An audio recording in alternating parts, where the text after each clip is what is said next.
Sa umagang iyon, tila mas malinaw ang sikat ng araw kaysa karaniwan at ramdam ni Troy ang init nito habang nag-aayos siya ng mga bakal na gagamitin sa pundasyon ng gusali. Pawis na siya kahit kakaumpisa lang ng trabaho, pero sanay na siya sa ganitong klase ng buhay.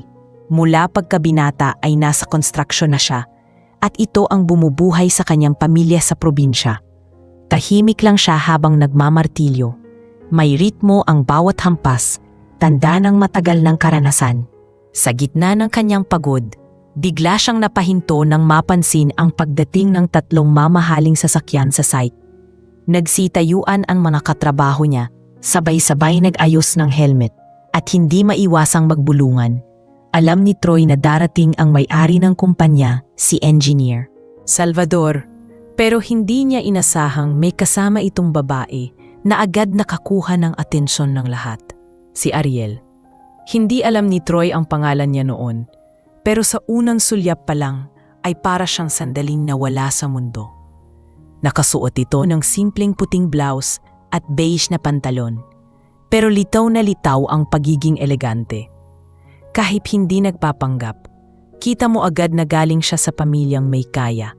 Tahimik siyang nakatayo sa tabi ng ama habang inaabot nito ang plano ng gusali sa mga engineer. Habang inaaral niya ang paligid, biglang umihip ang hangin at nagkalat sa lupa ang mga hawak niyang papeles.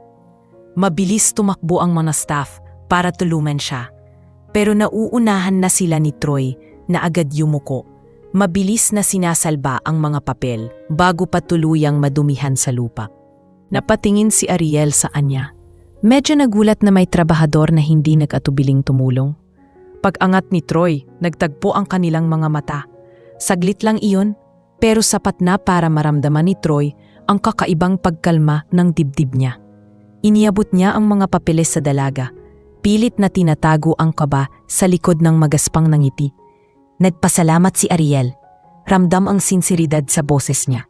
At doon nagsimula ang munting koneksyon na hindi nila alam na hahaba pa ng ganoon kalayo. Pag-alis ni Ariel at ng ama, nagpatuloy ang site sa normal na ingay. Pero si Troy, hindi maiwasang balikan ang eksenang naganap. Hindi niya alam kung bakit kakaiba ang dating ng dalagang iyon. Hindi naman siya sanay na mapansin ang ganitong uri ng babae, lalo pat malayo ang agwat ng mga mundo nila. Sa isip niya, hindi siya dapat madala, pero napapahinto siya paminsan-minsan. Nagtataka kung bakit ang simpleng pasasalamat nito ay parang tumatak sa isip niya. Kinabukasan, habang nag-aayos si Troy ng tools sa gilid ng site, napatingin siya sa paparating na kotse. Bumaba ang babaeng hindi niya inaasahang babalik. Si Ariel, halatang nagmamadali at may hinahanap. Nakita niya si Troy at agad itong lumapit. May dalang sketchbook na bahagyang marumi ang gilid. Napansin iyon ni Troy kagabi habang nililinis niya ang sahig. Nahulog ito malapit sa paraan ng babae. Maingat niya itong binalot sa plastik para hindi tuluyang madumihan. Paglapit ni Ariel, agad niya itong iniabot. Medyo nahiya pa dahil baka isipin nitong nakikialam siya. Pero nagulat si Troy nang ngumiti si Ariel. Mas maluwang kaysa kahapon, ang simpleng pasasalamat ng dalaga ay nauwi sa unang mahabang pag-uusap nila. Umupo sila sa gilid ng site kung saan ligtas sa mga gumugulong na equipment. Tinanong ni Ariel kung matagal na ba siyang nagtatrabaho roon.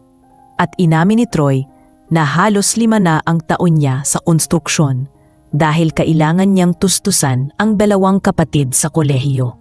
Nagbiro pa siya ng kaunti. Sinasabing hindi halata pero pangarap niya talagang maging engineer kung sakaling makapag-ipon. Hindi niya inaasahang ngingiti si Ariel nang maupaghanga.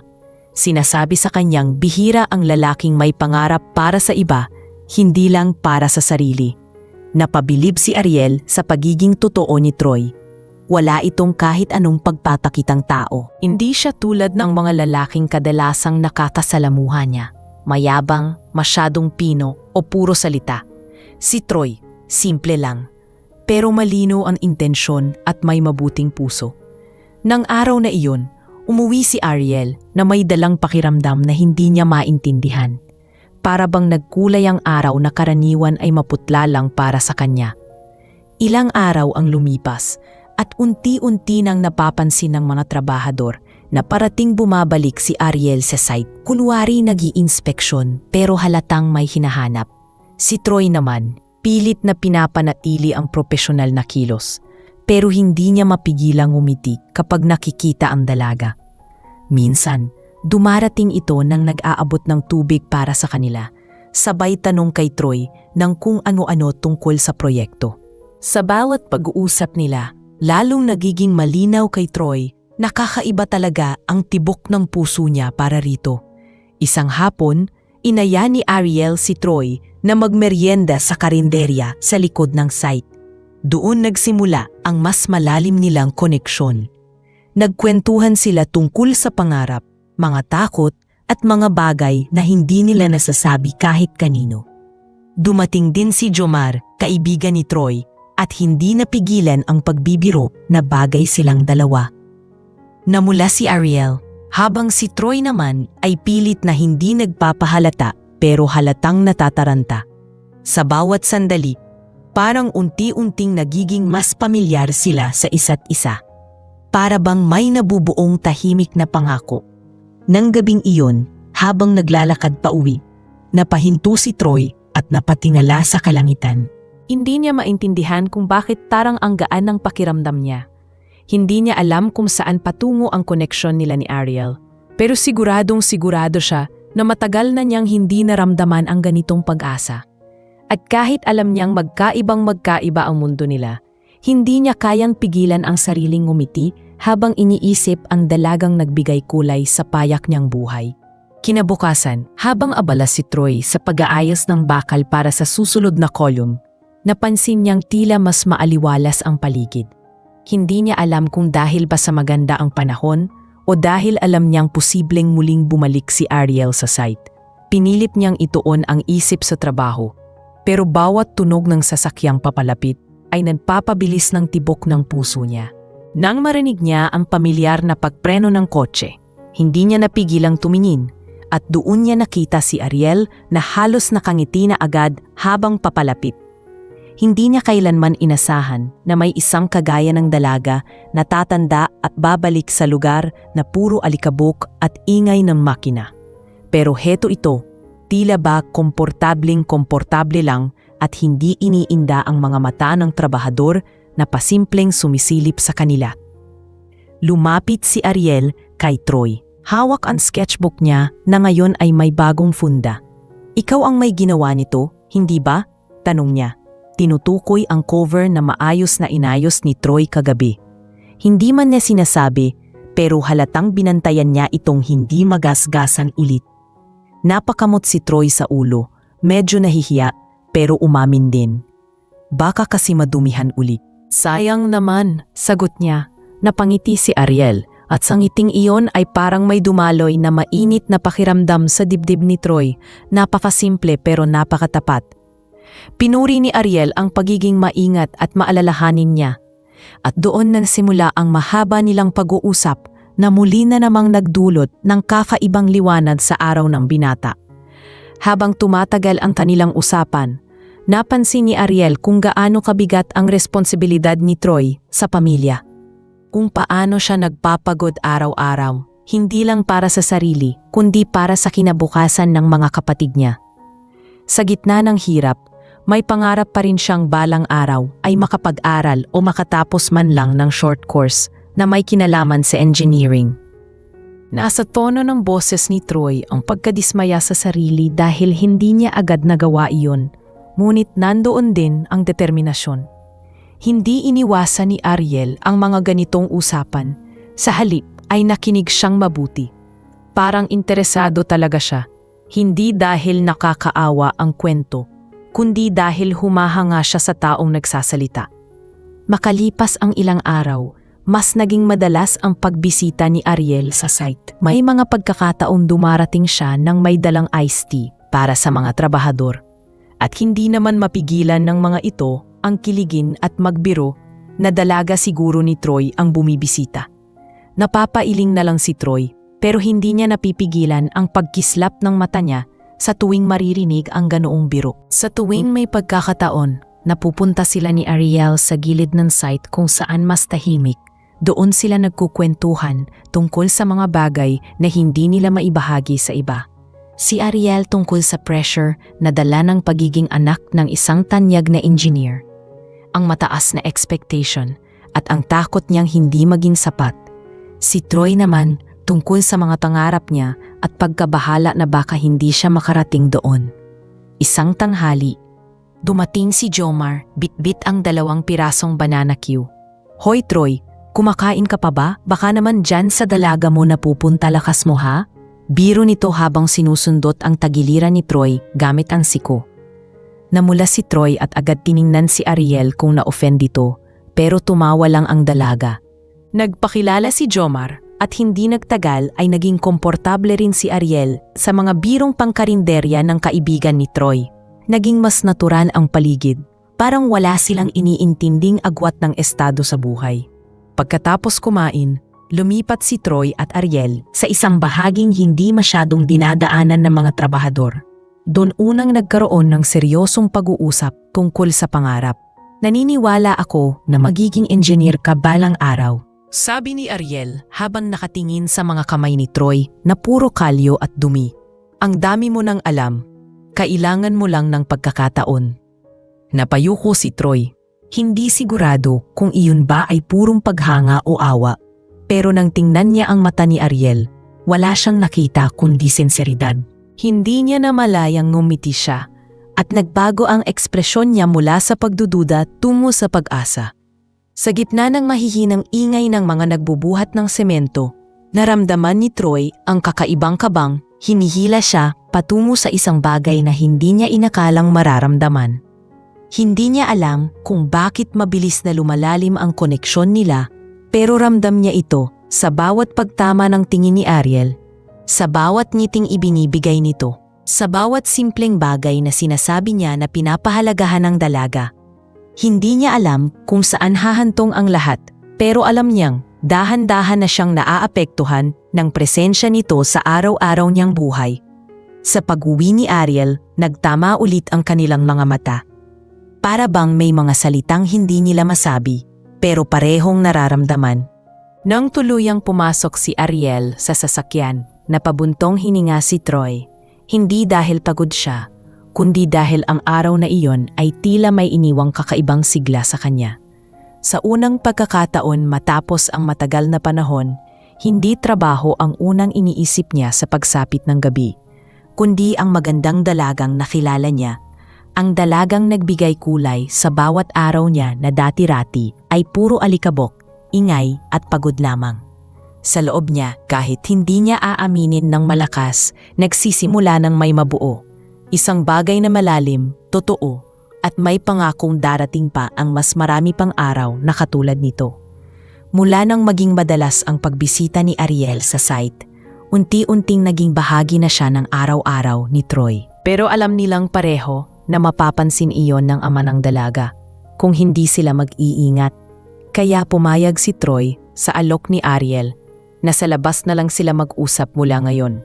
Isang hapon, matapos ang mahabang trabaho, lumabas si Troy ng gate ng site at nakita niyang nakasandal si Ariel sa kotse, nakakap at simpleng nakapang-ehersisyo na damit para hindi agad makilala.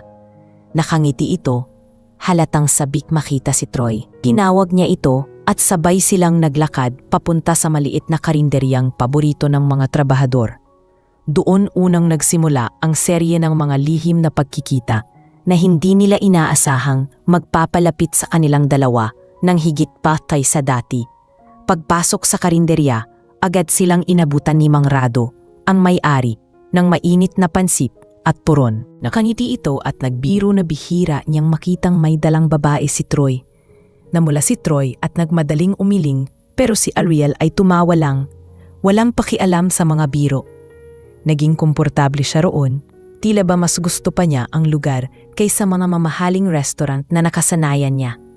Habang kumakain, napag-usapan nila ang mga bagay na hindi nila madalas binabanggit sa iba.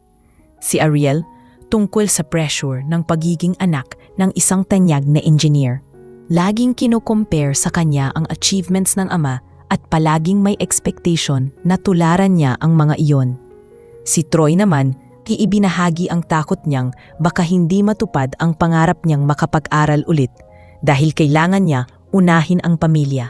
Habang nag-uusap, dumating si Jomar na may dalang soft drinks. Pagkafita niya kay Ariel, agad siyang ngumiti ng may pilyong tingin. "Uy, Troy, hindi mo man lang sinabi na may inspirasyon ka na pala," sabi nito habang pasimpleng umuupo. Namula ulit si Troy at nagmamadaling sumagit na kaibigan niya lang ito. Pero sa kabila ng pag-aalangan ni Troy, si Ariel naman ay nagpakilala at nakipagbiruan kay Jomar. Hindi nagtagal, naging natural na ang tatlo, parang matagal nang magkakakilala. Sa mga sandaling iyon, napagtanto ni Troy kung gaano kasimple at tunay ang pakikitungo ni Ariel. Walang arte, walang pagyayabang, walang pakitang tao.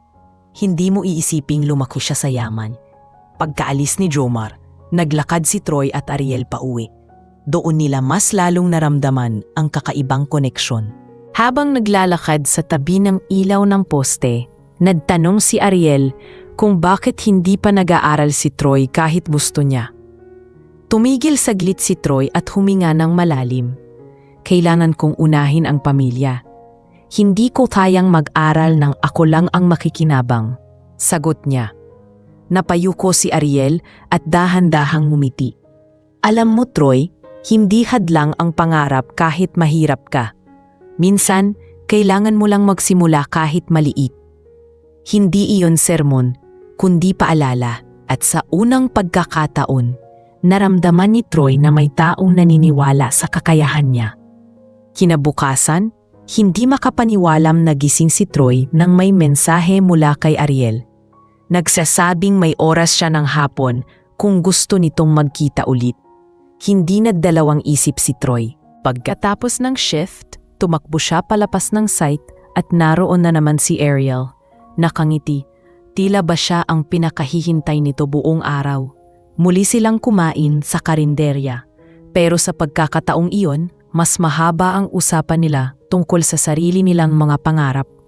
Nabanggit ni Ariel na gusto niyang magtayo ng sarili niyang disenyo ng bahay balang araw kahit hindi iyon aprobado ng ama niya. Natawa si Troy at sinabing tutulungan niya itong magtayo ng bahay kapag naging engineer na siya. Nagkatinginan sila, parehong medyo naiilang pero hindi itinatanggi ang kilig na hatid ng biro. Habang lumalalim ang gabi, nauwi sa maseryosong tono ang kanilang pag-uusap. Nasa may tabing kalsada sila, tahimik na pinapanood ang mga dumaraan. "Troy," biglang sabi ni Ariel, "alam kong mahirap itong sitwasyon natin. Magkaiba tayo ng mundo. Pero sa tuwing kasama kita, para akong humihinga ng mas maluwag." Hindi agad nakasagot si Troy. Hindi niya inasahan na sasabihin ito ni Ariel ng diretsahan. Pero sa puso niya, matagal na niyang naramdaman iyon. Dahan-dahan siyang tumingin kay Ariel. Saka mahina ang boses na tumugon. "Ako rin, Ariel, pero hindi ko alam kung hanggang saan tayo pwedeng makarating." Sa unang pagkakataon, pareho nilang inamin sa sarili na may nabubuong espesyal sa pagitan nila. Hindi pa malinaw, hindi pa tiyak, pero hindi na rin nila kayang itanggi. Nang ihatid ni Troy si Ariel sa sasakyan, nagtagal ang tinginan nila bago ito pumasok. Ni hindi na nila kailangang magsalita. Parang may tahimik na pangako na babalik sila sa isa't isa.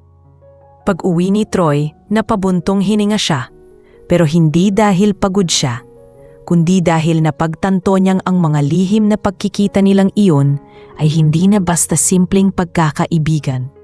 May lalim na, may direksyon, at unti-unti nang dinadala sila sa landas na hindi nila hiniling, pero parehong gustong tahakin. At sa gitna ng pagod, alikabok at ingay ng mundo niya, si Ariel ang nagbigay ng katahimikan na hindi niya akalaing kailangan niya. Sa mga sumunod na araw, mas naging malapit sina Troy at Ariel. At kahit sinusubukan nilang huwag masyadong ipahalata sa site ang kanilang tinitimping damdamin, hindi na iyon kayang itago ng mga mata nilang laging naghahanap ng isa't isa. Sa tuwing matatapos ang shift, halos sabay na silang lumalabas ng gate para magtungo sa karinderya o maglakad sa paligid at unti-unting napupuno ng mga maliliit na alaala ang bawat kanto at bawat upuang nadaanan nila. Sa bawat pagkikita nila, nadadagdagan ang tiwala, ang pag-unawa at ang pagkahumaling hanggang sa isang hapong tila mas tahimik ang paligid. Nagbago ang takbo ng kanilang kwento. Pagkatapos ng mahabang oras ng trabaho, umupo si Troy sa lilim ng malaking puno malapit sa site. Hindi niya inaasahan na darating si Ariel dahil alam niyang kasama nito ang ama sa meeting kanina. Pero nang makita niyang papalapit ito, hawak ang 2 cup ng malamig na juice. Napangiti siya ng hindi sinasadya. Umupo si Ariel sa tabi niya. Kapwa nila naramdaman ang gaan ng presensya ng isa't isa, pero ngayong araw, tila mas seryoso ang ekspresyon ng dalaga. Nagtagal muna silang tahimik bago ito nagsalita. Troy, mahina at may pag-aalinlangan ang boses ni Ariel. Matagal ko nang gustong sabihin sa'yo ito.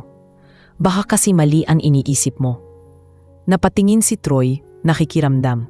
Huminga ng malalim si Ariel, bago nagpatuloy. Hindi ako lumalapit sa'yo dahil naaawa ako. Lumalapit ako dahil gusto talaga kita. Gusto ko kung paano ka magsalita, kung gaano ka kasipag, kung paano ka magpahalaga sa pamilya mo. Gusto ko kung pinaaano mo ako tinitingnan, parang hindi mo ako hinuhusgahan. Parang nawala ang hangin sandali sa dibdib ni Troy. Hindi niya inasahan na maririnig niya ang ganoong katapat na pag-amin. Ilang beses niyang sinubukang pigilan ang puso niya dahil alam niyang hindi sila pareho ng mundo. Pero ngayong naririto ang katotohanan, hindi niya alam kung paano tatanggi sa isang bagay na matagal na niyang nararamdaman. Dahan-dahan niyang hinawakan ang kamay ni Ariel. Hindi sigurado kung dapat ba niyang gawin iyon. Pero hindi rin niya kayang pigilan ang sarili. Nagulat man si Ariel, hindi nito binawi ang kamay. Matagal ko na ring nararamdaman yan. Mahina niyang sabi habang nanginginig ang boses niya. Pero natatakot akong sabihin. Baka isipin mong hindi kita kayang tapatan o baka masaktan ka lang dahil iba ang pinanggalingan natin. Ngumiti si Ariel, mabagal, puno ng pag-unawa. Hindi ko kailangan ng kayang tapatan ang mundo ko. Ang kailangan ko ay taong totoo. At ikaw yun, Troy. Sa puntong iyon, tila huminto ang paligid. Tahimik na bumubulong ang hangin at ang araw ay unti-unting lumulubog sa likod ng mga gusaling itinatayo. Dahan-dahan, halos hindi nila namalayan, naglapit sila at para bang natural lang na magdikit ang kanilang mga noo. Walang pagmamadali, walang eksaherasyon, isang tahimik na pagkumpirma ng damdamin na matagal nang nag-aalab. At doon, sa pagitan ng pagod at ng pangarap, naganap ang unang paglalapit ng kanilang puso.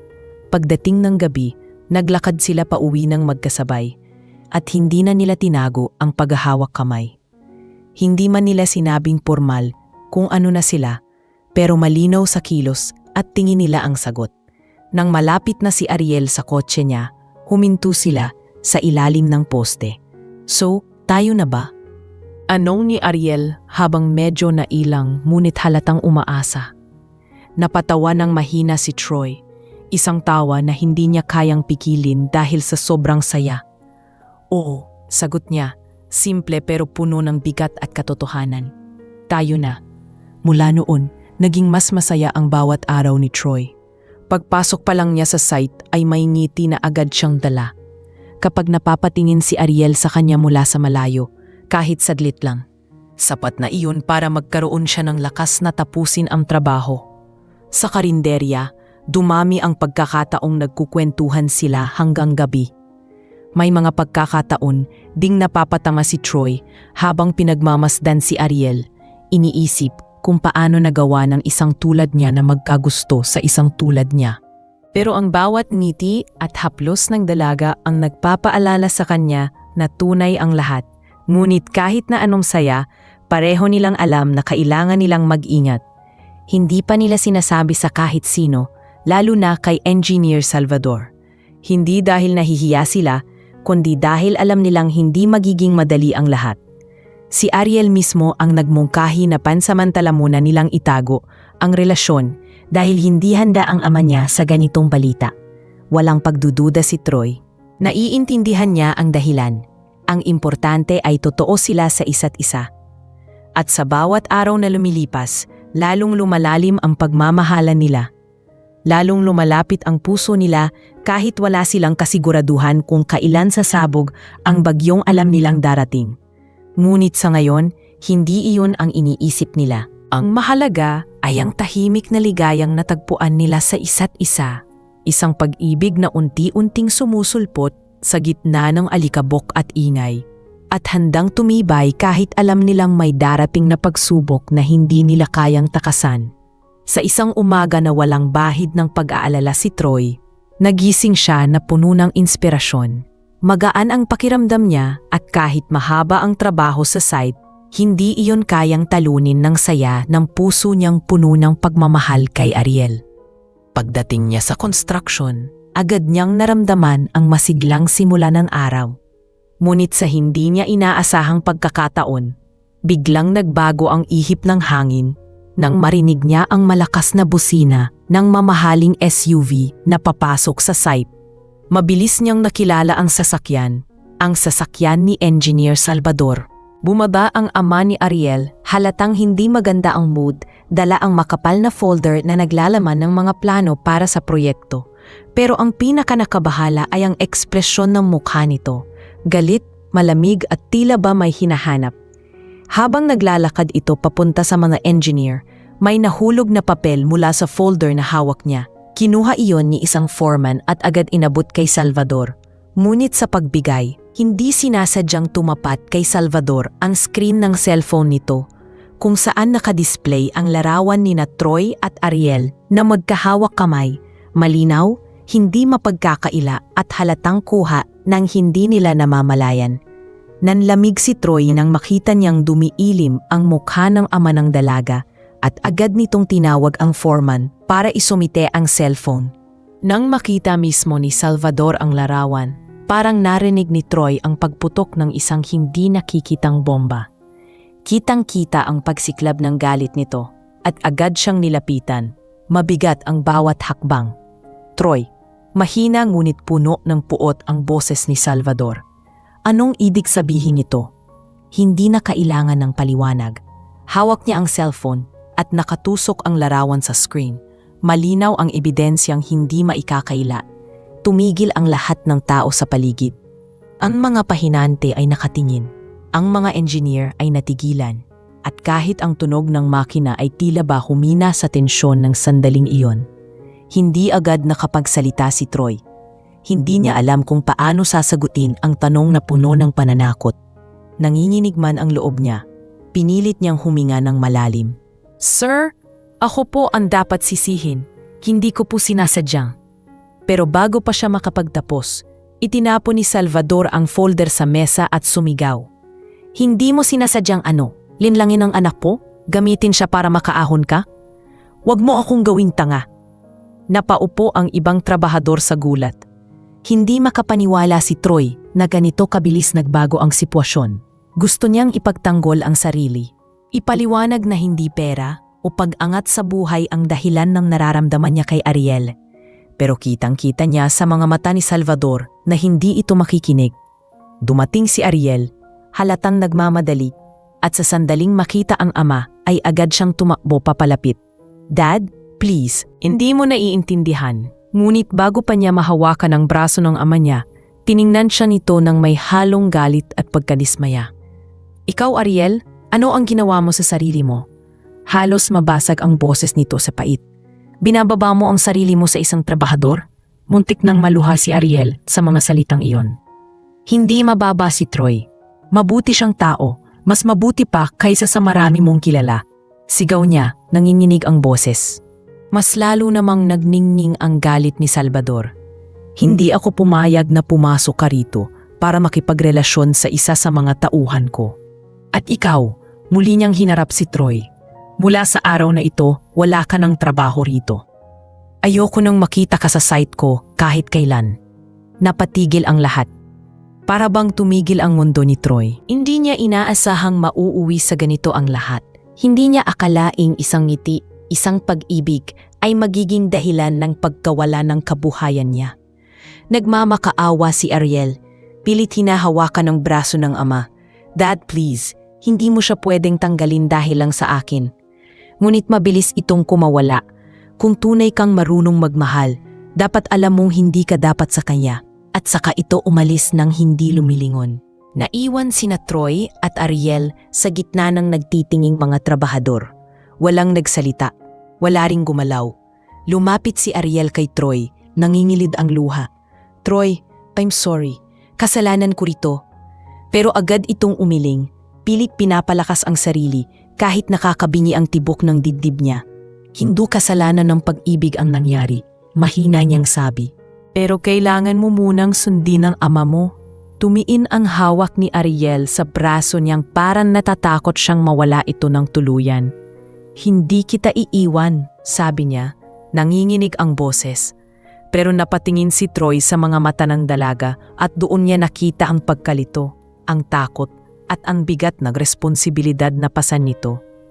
Dama niya ang pagmamahal, oo, pero dama rin niya na kung pipilitin nila, mas lalo lang sasama ang sitwasyon. Kaya kahit halos mabasag ang puso niya, pinili niyang maging matatag. Ariel, kailangan natin magpahinga muna. Hindi dahil ayaw kita, kundi dahil ayaw kong masaktan ka lalo. Hindi man ito gusto, wala itong nagawa ng dahan-dahang bitawan ni Troy ang kamay niya. Sa bawat hakbang niyang papalayo sa site, pakiramdam niya ay parang tinatanggal ang isang bahagi ng pagkatao niya. At sa likod niya, nakita niyang nakatayo si Ariel, umiiyak, hindi makalapit, hindi makasunod. At doon nagsimula ang masakit na paghihiwalay na hindi nila inakalang darating ng ganoon kabilis. Sa mga sumunod na araw matapos siyang tanggalin sa trabaho, parang nanahimik ang buong mundo ni Troy. Hindi niya alam kung paano haharapin ang bigat ng nangyari. Sa bawat paggising niya, pakiramdam niya ay may malaki siyang kulang, hindi lang dahil nawalan siya ng trabaho, kundi dahil nawalan siya ng pagkakataong makita si Ariel. Ang mga mata nitong umiiyak, ang huling larawang tumatak sa isip niya, at bawat pagbangon sa umaga ay paulit-ulit niyang naririnig ang boses nitong nagmamakaawa sa ama na huwag siyang tanggalin. Ngunit gaano man kasakit, pinilit ni Troy tanggapin ang desisyon niya. Mas mabuti nang siya ang masaktan kaysa si Ariel ang mahirapan. Umuwi muna si Troy sa maliit nilang inuupahang kwarto.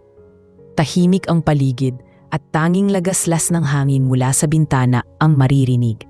Pagpasok niya, naabutan niyang nakahain ang nilutong ulam ng ina niya na dumalaw mula probinsya. Pagtingin nito sa anak, agad nitong napansin ang kakaibang lungkot sa mga mata ni Troy. Anak, may problema ka ba? Mahina nitong tanong, puno ng pag-aalala. Sa una, sinubukan ni Troy ngumiti at itago ang nararamdaman niya.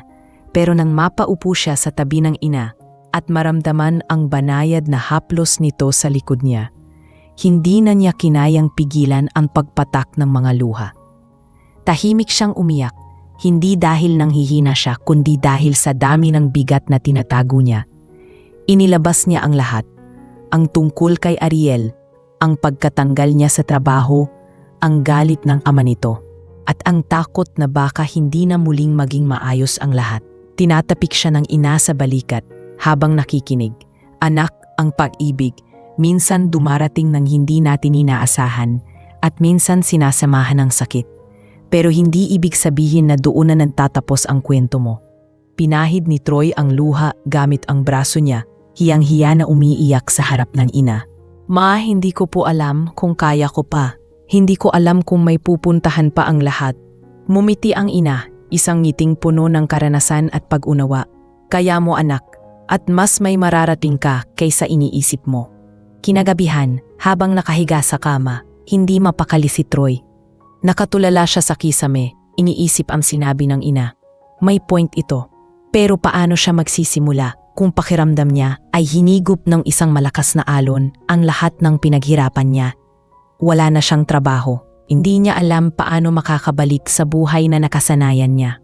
At higit sa lahat, Wala siyang balita kay Ariel. Hindi niya alam kung kamusta ito, kung masaya ba ito, o kung tuloy pa rin ang pag-iyak nito dahil sa nangyari. Bawat paghinga niya ay may tanong na hindi niya alam kung sasagutin pa ng panahon. Sa gitna ng pag-iisip niya, bigla niyang narinig ang mahinang katok sa pinto. Pagbukas niya, nakita niya si Jomar, nakatayo at may dalang supot ng pagkain. "Pare, nabalitaan ko. Grabe ang bilis ng pangyayari." Napaupo sila sa sahig, nagmeryenda ng pansit at tinapay. Si Jomar, kahit may halong biro ang personalidad, ngayon ay seryoso ang tono. "Troy, alam kong mabigat tong pinagdadaanan mo, pero kilala kita. Hindi ka sumusuko. At kung totoong mahal mo yung babae, gagawa ka ng paraan para maging karapat-dapat sa kanya. Hindi sa mata ng tatay niya, pero sa mata mo mismo." Tumango si Troy, pero hindi siya agad sumagot. Pinroseso niya muna ang mga salita ni Jomar. Kinabukasan, nagising si Troy nang may kakaibang determinasyon. Hindi niya hahayaang manapili siya sa pagkakadapa. Umunta siya sa pinakamalapit na technical training center at nag-inquire tungkol sa evening classes para sa engineering aid program.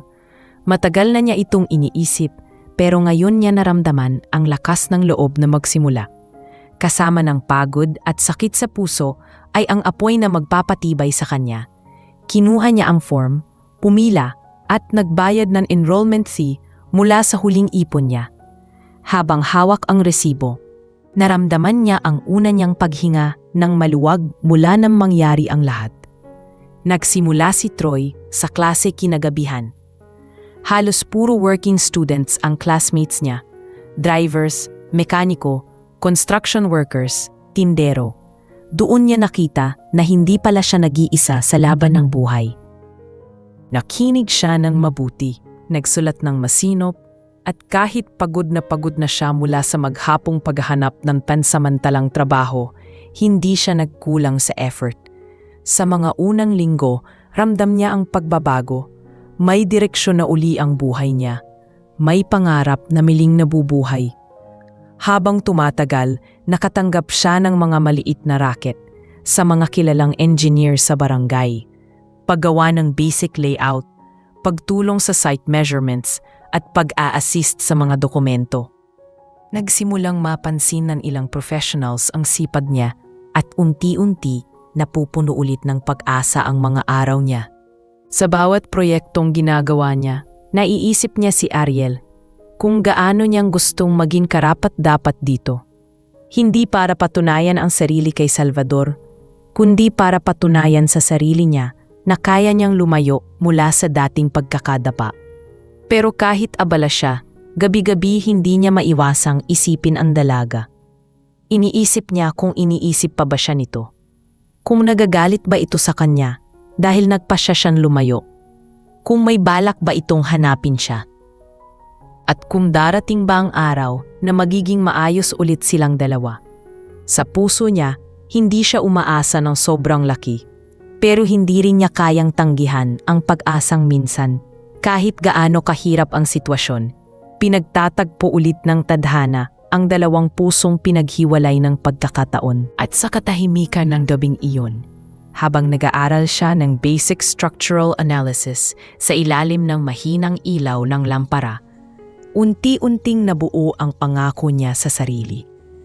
Hindi pa tapos ang kwento nila ni Ariel. Hindi pa siya handang sumuko. At balang araw kapag handa na ang lahat, babalik siya, hindi bilang trabahador na tinanggihan ng ama nito, kundi bilang lalaking ipinaglaban ang sarili niyang pangarap.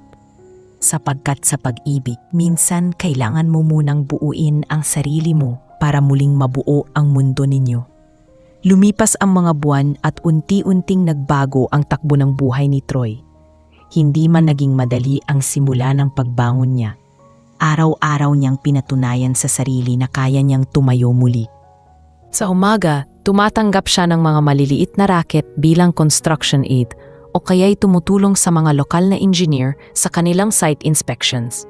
Sa gabi naman, nag-aaral siya ng masipag sa technical program na pinasukan niya. Hindi biro ang pagod, Pero sa bawat pahina ng notes niya at bawat problemang nasosolusyonan, pakiramdam niya ay may maliit na piraso ng pangarap na dahan-dahang nabubuo. At sa bawat pagtatagpo ng lapis at papel, ang mukha pa rin ni Ariel ang nagbibigay inspirasyon sa kanya. Hindi na muling nagparamdam si Ariel at hindi rin siya nag-attempt na magpadala ng mensahe. Hindi dahil hindi niya mahal ang dalaga, kundi dahil naniniwala siyang kailangan muna niyang maging mas matatag. Kailangan niyang ayusin ang sarili bago niya muling ayusin ang pagmamahalan nilang dalawa. Ngunit kahit walang komunikasyon, ramdam niyang hindi pa tapos ang kwento nila. Sa tuwing natatapos ang araw, naiisip niya kung ano kaya ang ginagawa ni Ariel, kung okay ba ito, kung iniisip pa siya. May kirot sa dibdib niya, pero tinatanggap niya iyon bilang parte ng proseso ng paglago. Isang gabi, habang nag-aaral siya sa maliit na mesa ng inuupahan niyang kwarto, dumating ang instructor nilang si Engineer Mendez. May hawak itong papel at nakangiti habang pinagmamasdan si Troy na seryoso sa pagsusulat. "Ikaw ba ang si Troy Di Masangco?" tanong nito. Tumango si Troy at dali-daling tumayo. "Sir, may problema po ba?" Ngumiti ang engineer. "The opposite, actually.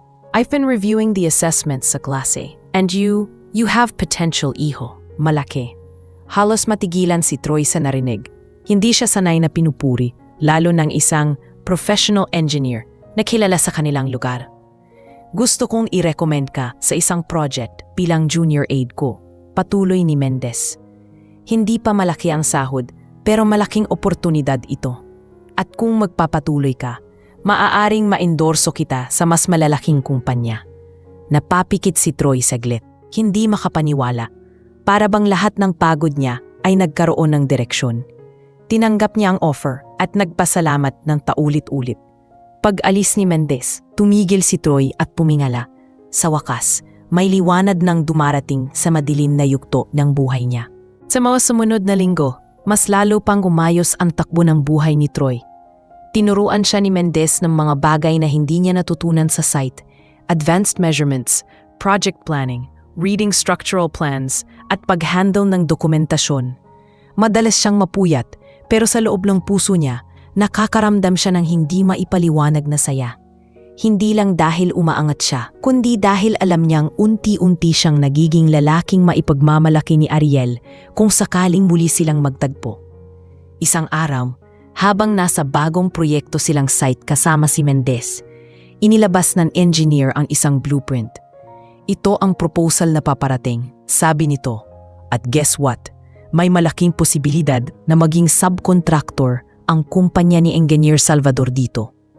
Napahinto si Troy. Para bang tumigil ang oras. Hindi niya inasahang muling maririnig ang pangalan ng ama ni Ariel sa ganitong konteksto. Ramdam niya ang kaba, pero alam niyang wala siyang kontrol sa tadhana. Baka ito na ang pagkakataon, pero baka rin hindi. Kaya't sa halip na mag-isip ng sobra, nag-focus siya sa trabaho. Sa bawat araw na lumilipas, mas nakikita ni Mendez ang pagkahilig at galing ni Troy.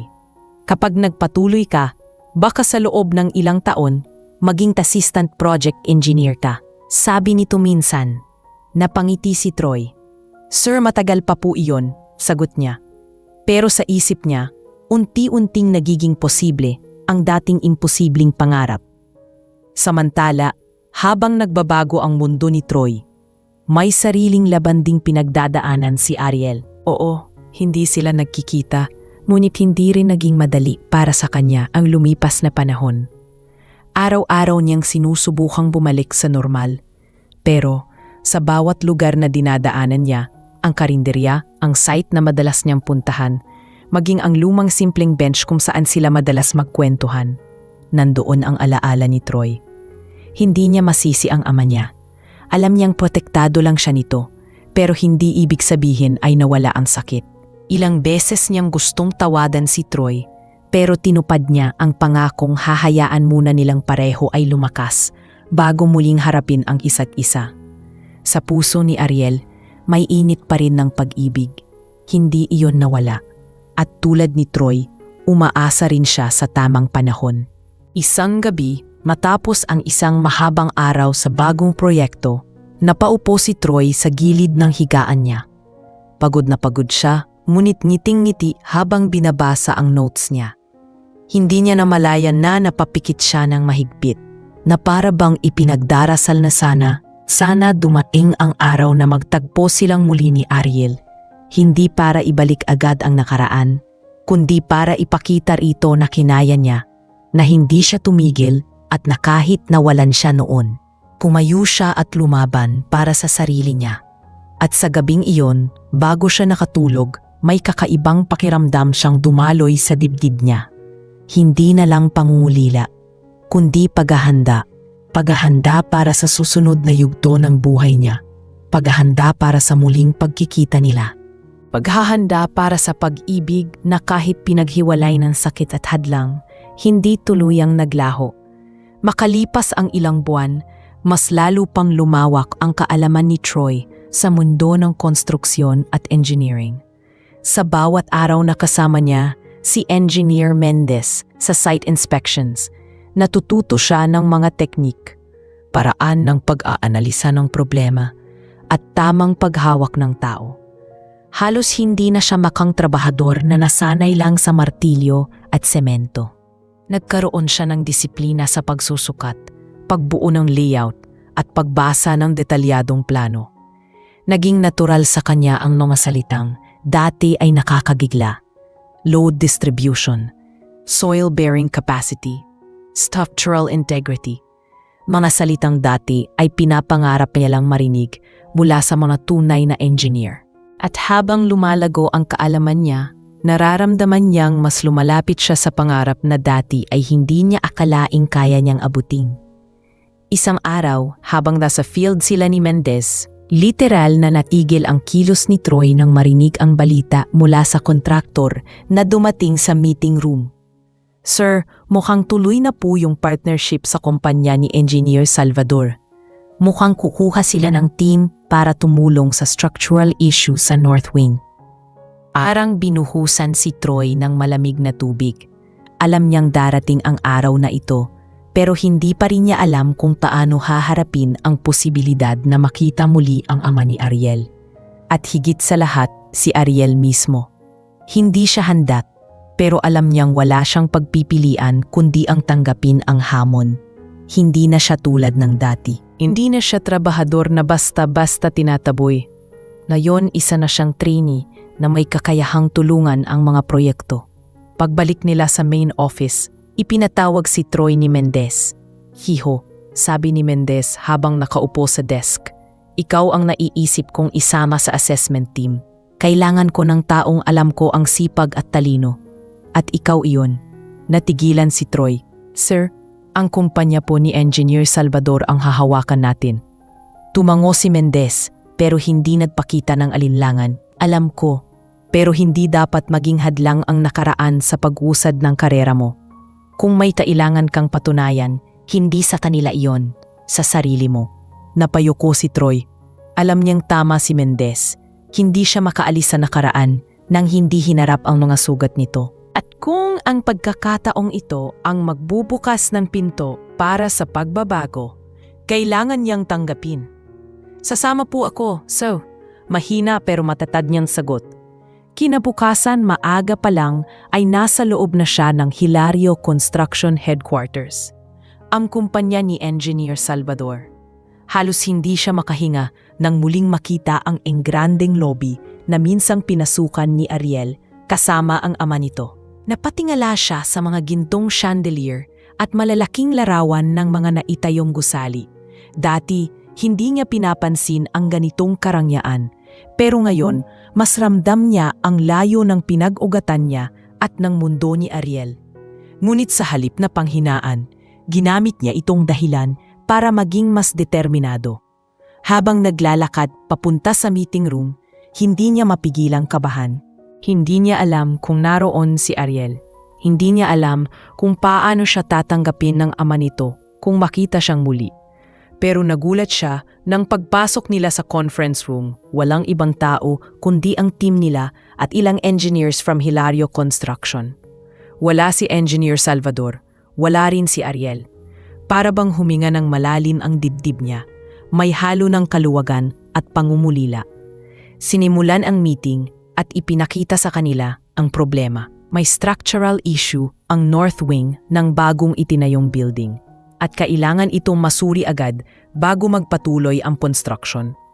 Habang ipinapaliwanag ng senior engineer ang detalye, napansin ni Troy na unti-unting nagiging pamilyar ang mga plano. Ito rin ang proyekto kung saan huling nakita niyang umiiyak si Ariel habang hinila siya nito mula sa site.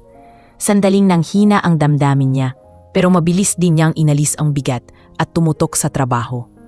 Sa mismong site, naglakad si Troy sa ibabaw ng scaffolding. Hawak ang clipboard at laser measuring tool. Isa-isang ginawa ang evaluation, sinuri ang joint alignment at tinignan ang mga column spacing. Hindi niya alam kung paano, pero naging napakabilis niyang mag-adjust sa bagong responsibilidad. Nakita iyon ni Mendez at ng iba pang engineers. Maganda ang mata niyo sa detalye, Troy, sabi ng isang senior na kasama nila. Hindi lahat ng aide ganito kabilis makaintindi. Pero sa isang iglap, parang natunaw ang lahat ng kumpiyansa niya nang marinig niya ang pamilyar na boses mula sa likod. Boses na minsay naging tahanan ng puso niya. Troy? Dahan-dahan siyang lumingon. At doon niya nakita si Ariel. Nakasuot ng business attire, may hawak na tablet at tila hindi inaasahang makikita siya roon. Nanlaki ang mga mata nito. Hindi ito nakapagsalita agad. Hindi rin siya. Para silang parehong binuhusan ng alaala ng nakaraan. Hindi na nila kailangan ng kahit anong paliwanag. Nasa mga mata nila ang sakit, ang pamumulila at ang mga tanong. Troy, bakit ka nandito? Tanong nito. Mahina ngunit nanginginig. Huminga siyang malalim. Nagtatrabaho ako kay Engineer Mendez. Tinulungan niya akong nang tumigil ang mga mata ni na Troy at Ariel sa isa't isa. Tila bumalik ang lahat ng alaala, ang mga ngiti, ang mga tahimik na lakad pauwi, ang mga yakap na hindi nila namalayang bumabaon na pala sa puso nila. Ngunit kasabay ng pagbabalik na iyon ay ang bigat ng huling araw na nakita nila ang isa't isa, kung saan parehong sugatan ang damdamin at naputol ang hinaharap na pinapangarap nila. Sa sandaling iyon, naglakad si Ariel papalapit kay Troy. Mabagal, parang natatakot na kapag lumapit siya ng biglaan ay mawawala itong parang usok. Troy, hindi ko inakalang makikita ulit kita dito. Mahina niyang sabi, hindi maalis ang titig sa kanya. Hindi alam ni Troy kung paano sasagot. Napakaraming tanong sa isip niya pero sa puso niya, mas nangingibabaw ang pasasalamat na narito muli ang dalaga sa harap niya. Ako rin, sagot niya, halos walang lakas ang boses. Hindi ko akalaing magkikita tayo ulit, lalo na rito. Dahan-dahang ngumiti si Ariel, isang ngiting may halong saya at lungkot. At doon niya nakita kung gaano rin pala ito nasaktan nang maghiwalay sila noon. Kamusta ka na? Tanong nito. Hindi maitago ang pangungulila. Umiling si Troy, hindi dahil hindi niya alam ang sagot, kundi dahil hindi niya alam kung saan magsisimula. Ayos lang ako, nagsimula ulit, nag-aral, nagtrabaho. Sandaling tumingala si Ariel, pinipigil ang luhang gustong tumulo. I'm proud of you, sobra. Nagpatuloy ang assessment ng buong team, pero hindi na kaya ni Troy alisin sa isip niya ang presensya ni Ariel. Kahit abala siya sa pagkuha ng measurements at paglilipat ng datos sa log sheet. Ramdam niya ang mata nitong minsan-minsang napapatingin sa kanya. Hindi nila alam kung paano muling sisimulan ang isang relasyon na tinuldukan ng sakit at takot. Pero alam nilang pareho, hindi naglaho ang damdamin. Hindi iyon ganoong kadaling maputol. Pagkatapos ng on-site evaluation, nagpasya ang team na mag-break muna. Nagpaiwan si Troy sa isang bahagi ng site, marahang pinupunasan ang dumi sa kanyang kamay nang biglang lumapit si Ariel. Hindi ito agad nagsalita, tila nag-iipon muna ng lakas. Troy, simula niya, hindi naging madali para sa akin ang mga buwan na lumipas. Hindi ko alam kung nasaan ka, kung okay ka ba, o kung nakalimot ka na. Napayuko si Troy. Hindi kita nakalimutan, sagot niya ng diretso. Pero kailangan ko munang ayusin ang sarili ko. Kailangan kong tumayo ng mag-isa.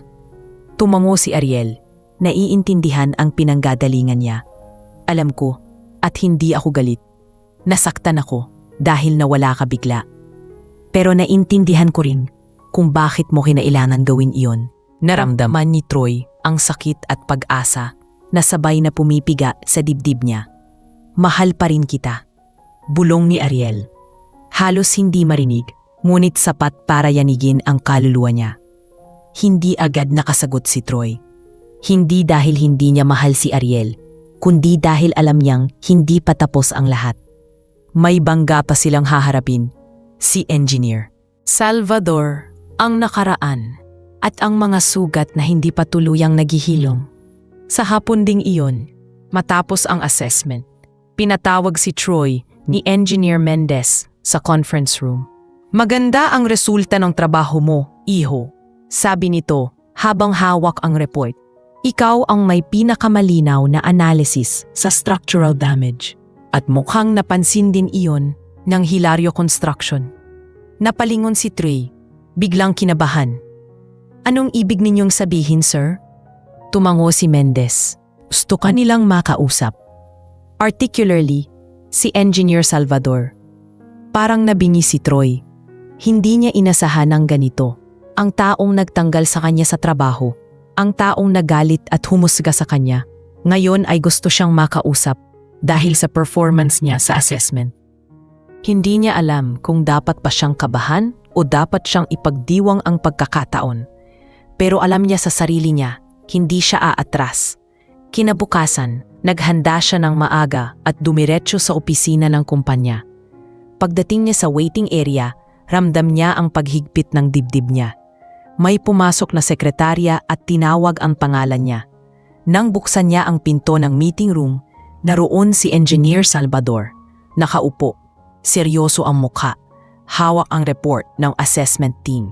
Hindi niya alam kung ano ang una niyang mararamdaman, pero pinilit niyang maging kalmado. Magandang umaga po, bati niya ng magalang. Tumingin si Salvador sa kanya, hindi galit, hindi rin masaya, kundi parang may sinusuri. Umupo ka, malamig ngunit hindi agresibong sabi nito. Tahimik ang silid. Anging pag-flip ng papel ang maririnig. Ikaw ang gumawa ng majority analysis dito, sabi ng engineer, hindi tumitingin kay Troy. Maganda ang trabaho, malinis, pulido, napalunok si Troy. Maraming salamat po. Umangat ang tingin ni Salvador, tumama sa mata niya. Hindi ko inaasahan na ikaw ang magiging dahilan kung bakit maiiwasan naming mas lumaki ang problema sa Northwind. May bahagyang pag-angat ng kilay si Troy, hindi alam kung paano tatanggapin ang papuring iyon. Ginawa ko lang po ang trabaho ko, sagot niya. Ilang segundo ang lumipas bago muling nagsalita si Salvador. Hindi kita tatawagin dito kung hindi dahil sa isang bagay. Huminga ito ng malalim. Troy, alam kong nagkamali ako sa panghuhusga noon. At hindi ko iyon maitatanggi. Natigilan si Troy. Hindi niya inaasahan ang ganoong pag-aminin mula sa isang taong matigas, matapang, at kilala sa pagiging hindi madaling yumuko. Nagawa kong magalit dahil natakot akong mawala ang anak ko sa mundong hindi ko kilala. Patuloy nito. Ngunit sa ginawa mo ngayon, nakita ko kung paano ka nagsikap at kung paano ka nagbago. Tahimik si Troy, tahimik si Salvador. Hanggang sa muling nagsalita ang nakatatandang lalaki. Gusto kong makita kung ano pang kaya mong gawin, hindi bilang lalaking nagustuhan ng anak ko, kundi bilang profesional. At sa sandaling iyon, sa gitna ng tensyon at nakaraan, naramdaman ni Troy na isang pinto ang dahan-dahang bumubukas. Isang pagkakataong matagal niyang pinangarap, hindi lang para sa karera niya, kundi para sa pag-ibig na sinakripisyo niya. At alam niyang ang kasunod na mga araw, mas lalo pang hahantong sa isang desisyong magpapabago sa takbo ng buhay nila ni Ariel. Mag-aral. At ngayon, kasama ako sa team na nag-a-assess dito. Hindi makapagsalita si Ariel.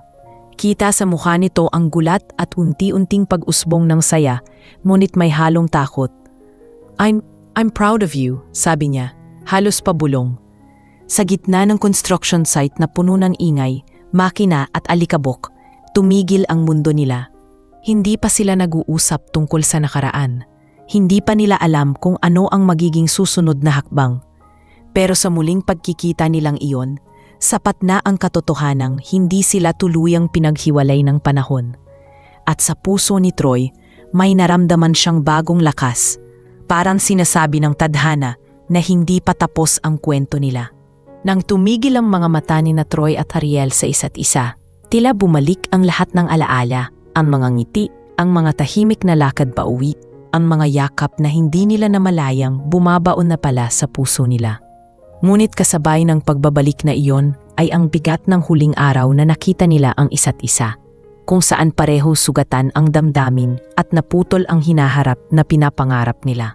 Sa sandaling iyon, naglakad si Ariel papalapit kay Troy, mabagal, parang natatakot na kapag lumapit siya nang biglaan ay mawawala itong parang usok. Troy, hindi ko inakalang makikita ulit kita dito. Mahina niyang sabi, hindi maalis ang titig sa kanya. Hindi alam ni Troy kung paano sasagot. Napakaraming tanong sa isip niya. Pero sa puso niya, mas nangingibabaw ang pasasalamat na narito muli ang dalaga sa harap niya. Ako rin, sagot niya. Halos walang lakas ang boses. Hindi ko akalaing magkikita tayo ulit, lalo na rito. Dahan-dahang ngumiti si Ariel, isang ngiping may halong saya at lungkot. At doon niya nakita kung gaano rin pala ito nasaktan nang maghiwalay sila noon. Kamusta ka na? Tanong nito. Hindi maitago ang pangungulila. Umiling si Troy, hindi dahil hindi niya alam ang sagot, kundi dahil hindi niya alam kung saan magsisimula. Ayos lang ako. Nagsimula ulit, nag-aral, nagtrabaho. Sandaling tumingala si Ariel, pinipigil ang luhang gustong tumulo. I'm proud of you. Sobra. Nagpatuloy ang assessment ng buong team, pero hindi na kaya ni Troy alisin sa isip niya ang presensya ni Ariel. Kahit abala siya sa pagkuha ng measurements at paglilipat ng datos sa log sheet, ramdam niya ang mata nitong minsan-minsang napapatingin sa kanya. Hindi nila alam kung paano muling sisimulan ang isang relasyon na tinuldukan ng sakit at takot. Pero alam nilang pareho, hindi naglaho ang damdamin. Hindi iyon ganoong kadaling maputol. Pagkatapos ng on-site evaluation, nagpa siya ang team na mag-break muna. Nagpaiwan si Troy sa isang bahagi ng site, marahang pinupunasan ang dumi sa kanyang kamay, nang biglang lumapit si Ariel. Hindi ito agad nagsalita. Tila nag-iipon muna ng lakas. Troy, simula niya. Hindi naging madali para sa akin ang mga buwan na lumipas. Hindi ko alam kung nasaan ka, kung okay ka ba, o kung nakalimot ka na. Napayuko si Troy.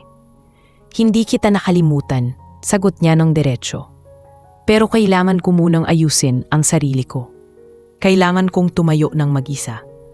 Tumango si Ariel. Naiintindihan ang pinanggagalingan niya. Alam ko at hindi ako galit. Nasaktan ako dahil nawala ka bigla. Pero naintindihan ko rin kung bakit mo kinailangan gawin iyon. Naramdaman ni Troy ang sakit at pag-asa na sabay na pumipiga sa dibdib niya. Mahal pa rin kita, bulong ni Ariel, halos hindi marinig ngunit sapat para yanigin ang kaluluwa niya. Hindi agad nakasagot si Troy. Hindi dahil hindi niya mahal si Ariel, kundi dahil alam niyang hindi pa tapos ang lahat. May bangga pa silang haharapin. Si Enger. Salvador. Ang nakaraan at ang mga sugat na hindi pa tuluyang naghihilom. Sa hapon ding iyon, matapos ang assessment, pinatawag si Troy ni Engineer Mendez sa conference room. Maganda ang resulta ng trabaho mo, iho. Sabi nito habang hawak ang report.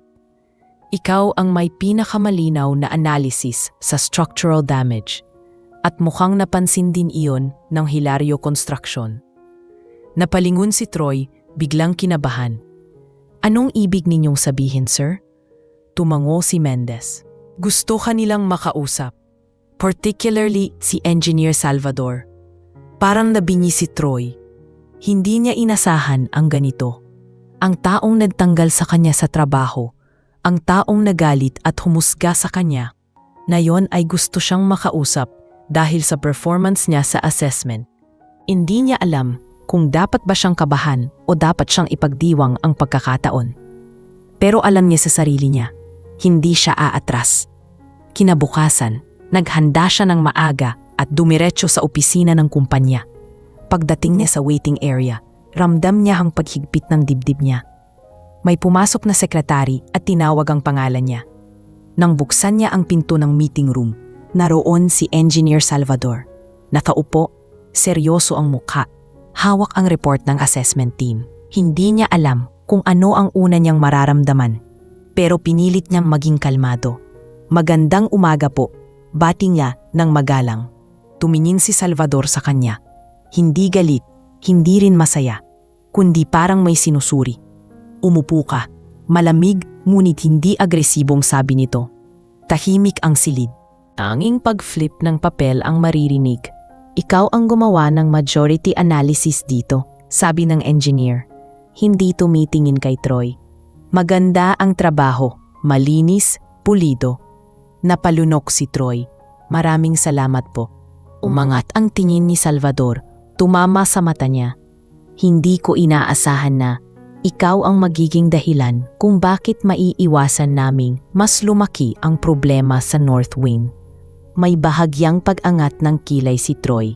Hindi alam kung papaano tatanggapin ang papuring iyon. Ginawa ko lang po ang trabaho ko, sagot niya. Ilang segundo ang lumipas bago muling nagsalita si Salvador. Hindi kita tatawagin dito kung hindi dahil sa isang bagay. Huminga ito ng malalim. Troy, alam kong nagkamali ako sa panghuhusga noon. At hindi ko iyon maitatanggi. Natigilan si Troy. Hindi niya inaasahan ang ganoong pag-amin mula sa isang taong matigas, matapang, at kilala sa pagiging hindi madaling yumuko. Nagawa kong magalit dahil natakot akong mawala ang anak ko sa mundong hindi ko kilala, patuloy nito. Ngunit sa ginawa mo ngayon, nakita ko kung paano ka nagsikap at kung paano ka nagbago. Tahimik si Troy, tahimik si Salvador, hanggang sa muling nagsalita ang nakatatandang lalaki. Gusto kong makita kung ano pang kaya mong gawin. Hindi bilang lalaking nagustuhan ng anak ko, kundi bilang propesyonal. At sa sandaling iyon, sa gitna ng tensyon at nakaraan, naramdaman ni Troy na isang pinto ang dahan-dahang bumubukas. Isang pagkakataong matagal niyang pinangarap, hindi lang para sa karera niya, kundi para sa pag-ibig na sinakripisyo niya. At alam niyang ang kasunod na mga araw, mas lalo pang hahantong sa isang desisyong magpapabago sa takbo ng buhay nila ni Ariel. Pagkatapos ng pag-uusap nila ni Engineer Salvador, lumabas si Troy sa conference room na parang naluwagan ang dibdib niya. Ngunit kasabay noon ay may mas mabigat na responsibilidad na nakaatang sa balikat niya. Hindi pa iyon kapatawaran mula sa ama ni Ariel, pero malinaw na isang hakbang iyon tungo sa posibilidad na hindi niya inakalang darating. Sa unang pagkakataon matapos ang napakahabang pagsubok, naramdaman niya na kinikilala na siya hindi bilang trabahador na minamaliit, kundi bilang isang taong may kakayahan, may pangarap, at may puwang sa industriyang kanyang pinili. Kinagabihan, hindi siya agad nakaalis sa isip ng mga sinabi ni Salvador. Hindi purong papuri, hindi rin purong lambing, pero sapat para maramdaman niyang pinagkakatiwalaan na siya kahit paano. Hindi pa rin niya alam kung ano ang tingin nito sa relasyon nila ni Ariel, pero sa pagkakataong iyon, mas inuna niyang intindihin ang oportunidad na ibinibigay sa kanya. Kung gusto mong ipagpatuloy ang training mo, mabubuksan ko ang ilang pinto para sa'yo, sabi nito bago siya lumabas. Mamasalitang iniingatan niya ngayon sa kanyang isipan. Kinabukasan, bumalik siya sa site kasama ang team ni Mendez upang tapusin ang final verification ng assessment. Habang abala siya sa trabaho, napansin niyang dumarating si Ariel, hawak ang tablet at nakasuot ng simpleng blouse. Hindi niya alam kung bakit nanginginig ang dibdib niya sa tuwing makikita niya ito, pero hindi rin niya kayang magpanggap na normal lang ang lahat. Nang tumama ang mata nila, bahagya silang ngumiti sa isa't isa. Hindi tulad ng dati na puno ng sakit, kundi parang may bagong simula na unti-unting nagbubukas. Lumapit si Ariel kay Troy. Hindi ito nagsalita agad, para bang sinusukat muna ang tibok ng puso niya. Nabalitaan ko, kinausap ka ni Dad, sabi nito. Tumango si Troy. Nakayuko muna bago tumingin sa kanya. Oo, hindi ko inasahan, pero naging maayos naman ang usapan. Napahinga ng malalim si Ariel, halatang may nabunot na tinik sa dibdib. I'm glad, sobra, matagal kitang ipinagdasal na sana ma-recognize ka rin niya. Umupo silang dalawa sa isang bench sa gilid ng site. Tahimik lang sila noon una, nakikinig sa tunog ng makina at pag-uusap ng mga tauhan. Pero sa pagitan ng katahimikan, parang may bagay na unti-unting nabubuo. Troy, simula ni Ariel. Noong nawala ka, akala ko hindi ko nakakayanin. Pero nare-realize ko rin na kailangan kong magtiwala na ginagawa mo iyon dahil may dahilan. Dahan-dahang tumingin si Troy sa kanya, ramdam ang bigat ng bawat salita. Hindi ako lumayo para iwan ka. Lumayo ako para maging tao akong hindi mo kailangan ipaglaban-laban sa sarili mong pamilya. Sagot niya. Gusto kong maging lalaking masasabi kong pinaghirapan ko ang lugar ko sa tabi mo. Tumulo ang isang luha mula sa mata ni Ariel. Hindi dahil malungkot siya, kundi dahil ngayon niya lang naramdaman ng buo kung gaano kalalim ang pagmamahal ni Troy sa kanya. Hindi mo kailangang patunayan ang sarili mo sa akin, sabi niya. Pero naiintindihan ko na bakit mo kinailangan. Nagtagal silang nakaupo nang walang sinasabi, ngunit puno ng damdamin ang espasyo sa pagitan nila. Hindi pa man nila nasasabing magbalik muli ang kanilang relasyon. Malinaw sa kanila na hindi pa tapos ang lahat. May sugat pa rin, oo, pero may pag-asang naghihilom na. Sa mga susunod na araw, naging mas malapit si Troy kay Mendez at sa ibang engineers. Napapansin nilang mabilis siyang matuto at maingat sa bawat detalye. Minsan, kahit hindi kailangan, nag-overtime siya para siguraduhing tama ang lahat ng computations. At hindi iyon nakalampas kay Salvador. Isang hapon, habang nag-aayos si Troy ng documentation, lumapit si Salvador sa kanya. Hindi niya inaasahan iyon. Troy, sabi nito ng diretsahan, nakita ko ang trabaho mo nitong mga nakaraang linggo at gusto kong ipaalam na maganda, napakaganda. Hindi makapaniwala si Troy. Maraming salamat po. Pero hindi dito natapos si Salvador. Hindi ko pa alam kung ano ang magiging papel mo sa anak ko. Pero bilang profesional, gusto kong alam mong may respeto ako sa pinili mong landas. Para bang humina ang bigat na matagal nang nakapatong sa dibdib ni Troy. Hindi iyong pagpayag sa relasyon nila ni Ariel, pero malaking hakbang iyon mula sa dating galit at panlalait na narinig niya. Gagawin ko po ang lahat para hindi kayo magsisi, sagot niya. Habang palapit ng palapit ang pagtatapos ng project, mas maraming pagkakataon na nagkikita sila ni Ariel. Hindi sila nagmamadali. Walang pressure, walang iniwang kasunduan. Sapat na ang tinginan na nagsasabing naroon pa rin ang damdamin. Kahit simpleng usapan tungkol sa plano ng gusali o sa bagong analysis ni Troy, may kilig at lambing sa pagitan nila na unti-unting bumabalik.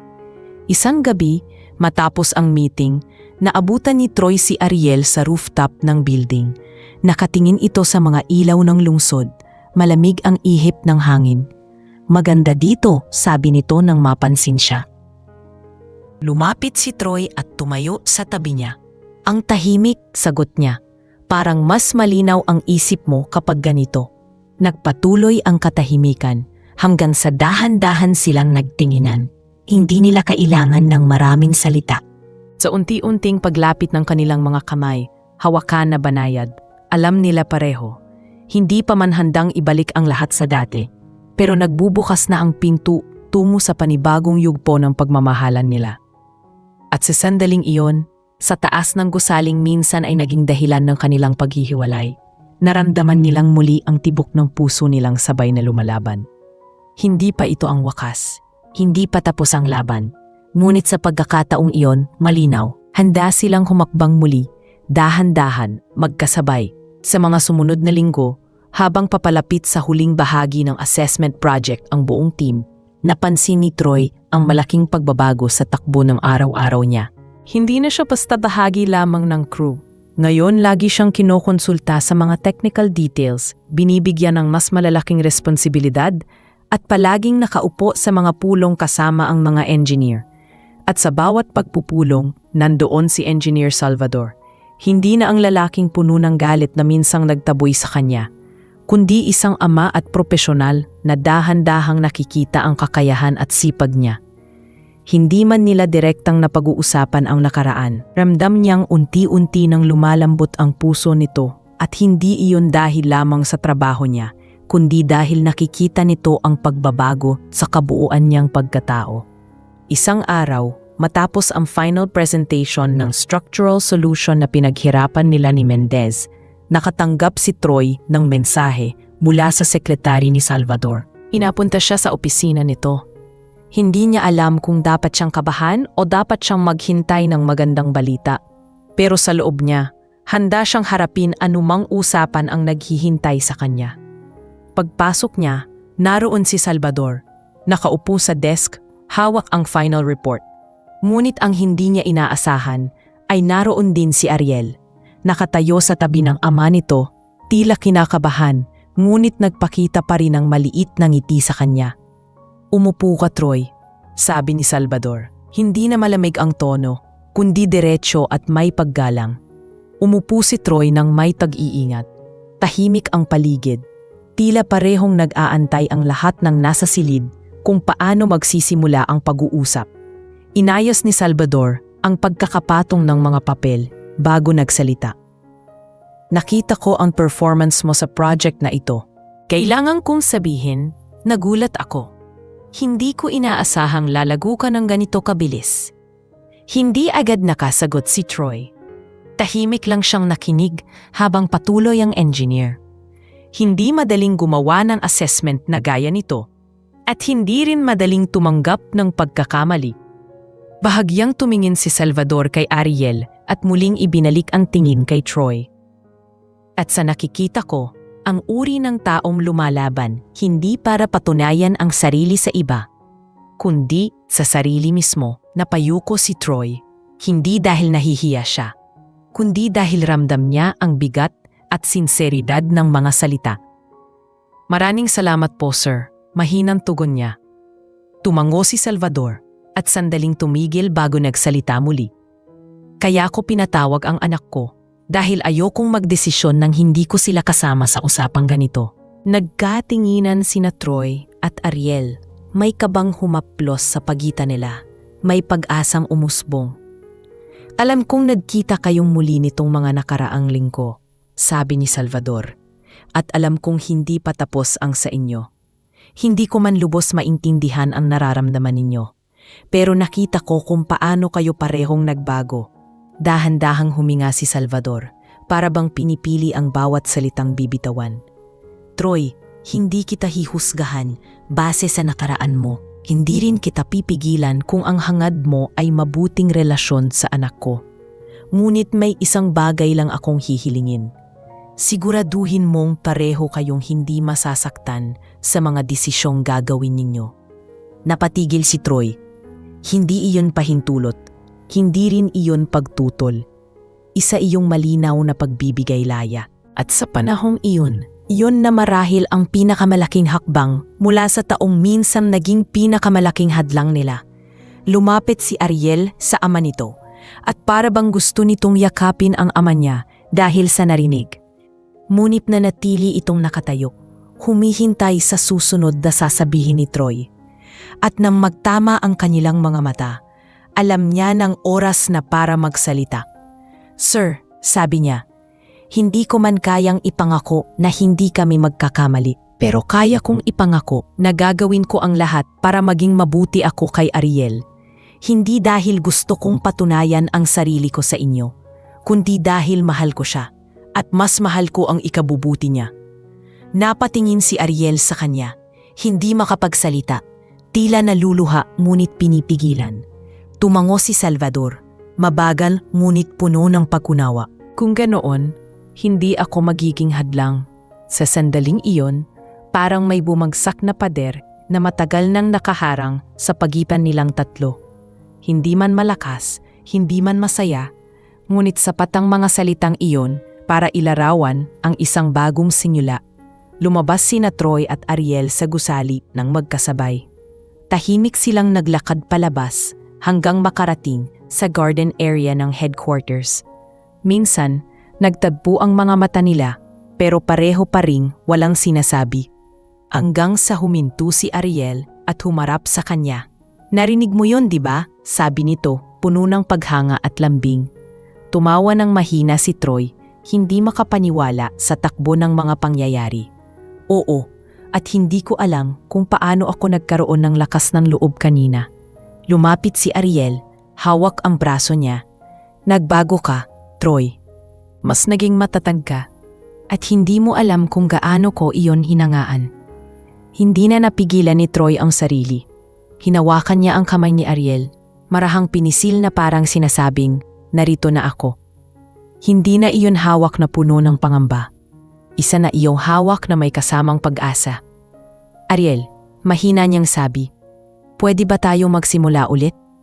Hindi na bilang mga taong natakot noon, kundi bilang dalawang taong handang lumaban sa kung anuman ang susunod.